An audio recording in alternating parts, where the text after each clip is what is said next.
masustansya kag barato nga pamahaw para sa aga mga kanisig. Yari para sa inyo. 3 ingredients lang, solve na ang pamahaw ninyo. For sure, magugustuhan sang inyo mga maarte nga mga estudyante. Fresh nga sampalya. Dahon po yan ng ampalaya. So, gimpokse ko lang na dali-dali sa skulahan. Kigadabong na siya dito mga kangisi. So, tapos na mga kangisin, no? Ara na mga napilian. So, supot-supot, git hindi siya damo. Sini ang maluto niya. So, mula nga itsura na mga kangisi. Ang iya nga ingredients, no? Itlog, harina, or cornstarch. Pwede man magamit. Tuon pa niya sa mantika, tuon pa siya. So, kung much better kung magamit ka mo sa breading mix.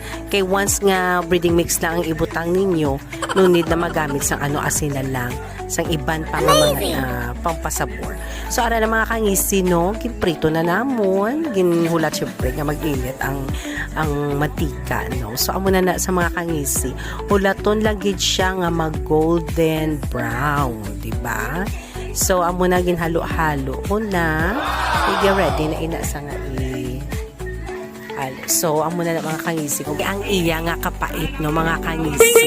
Ang kapait niya, mangin manamit na for sure. Hindi kayo babatsagan sa ating mga kiddos, mga kangisi. So, ginubos ko na siya prito, mga kangisi, no.